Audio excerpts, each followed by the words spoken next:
গুরুত্ব দেওয়া, কারণ এটা হয়তো এক সময় ৫,০০০ হতে পারে, ৫,০০০টা ১,১০০ হয়ে যেতে পারে, এটা হয়।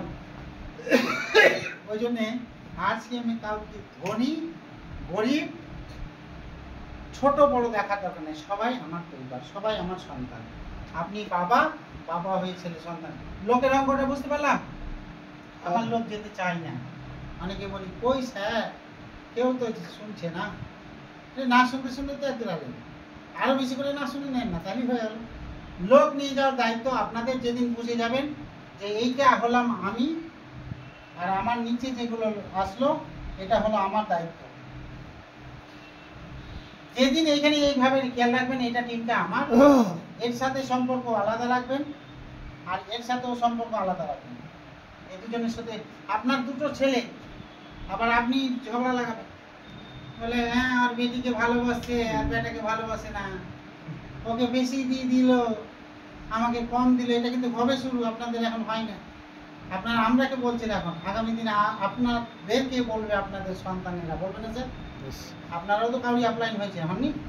আপনার সঙ্গে ও বুঝে নিছে, যেদিন বুঝবে সেদিন বলবে স্যার কি খিদে লেগেছে।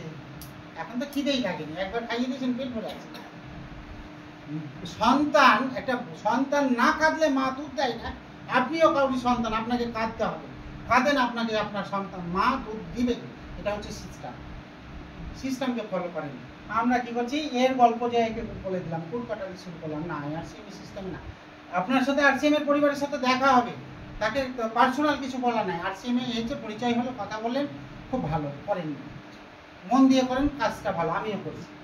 আমি কোন আপলাইনের সাথে আছি ওরকম বলার দরকার নাই, আমার আপলাইন অমুকটা, আপনারও আপলাইন কেউ হতে পারে, তার আপলাইন গ্যাপ হয়ে নিয়ে দেখেন, এ বলছে আমার আপলাইন ভাল লাগে আর এ বলছে আমার আপলাইন ভাল লাগে, আর সবারই আপলাইন একটা। খবরটা এখান থেকে যখন হবে তখন আর আগে ছেঁটা ভাববে। তো এই জন্য না বলতে হয় না, এটা কাচের ঘর। আপনারা দেখতে পাবেন, বুঝতে পারছেন যে আলোচনাগুলো করছি, কিছু ক্যাচ হচ্ছে, আপনাদের সুবিধা হচ্ছে, লাভ হচ্ছে না? এগুলোই হচ্ছে আরসিএম এর মধ্যে আহামরি কিচ্ছু নাই, শুধু বুঝার ব্যাপারটা আছে যে আমি কাকে একটা টিম তৈরি করব, কিভাবে তৈরি করব, কিভাবে কাউন্সিলিং করব, কিভাবে তাকে একটা মিটিংয়ে নিয়ে যাব, কিভাবে তার বিজনেসকে গ্রোথে নিয়ে যাব, সেটাকে জানানোর জন্য ইউটিউব রয়েছে, গুরুকুল রয়েছে। গুরুকুলে বসছি আমরা, গুরুকুলকে কেউ ছাড়িয়ে না, বড় কিছু করতে চাইছে না, আমরাও শিখছি, আমাদের কাছেও সেরকম এডুকেশন নাই, কিন্তু আমরা লাগাতার চলতে দেখেছি, যা দু চারটা পেলাম আলোচনা করলাম। আমাদের সিনিয়ররা আজকে আসার কথা ছিল, দুর্ভাগ্য শারীরিক সমস্যার কারণে আসতে পারিনি, তার জন্য ক্ষমা চাইছি। আর আমি সরাসরি তার জন্য আরও এগিয়ে আসলাম। অবশ্য স্যার থাকলেও আলোচনাটা করতে পেতাম, তবে কোনো ব্যাপার না, পরে নেক্সট সুযোগ পাবো। আরও একটা জিনিস বলছি, আগামী 1 মাসের মধ্যে আমরা বড় একটা পজিশন তৈরি করতে যাচ্ছি। সেই পজিশনের মধ্যে যদি আপনারা আপনাদের লোককে বসাতে পারেন, ওখানে সুন্দর মিটিংটা ওখানেই হবে। পারবেন না এইটুকু যেতে? যদি স্যারের রবিকুল স্যারের যে পিক আপ সেন্টার হচ্ছে, সেই পিক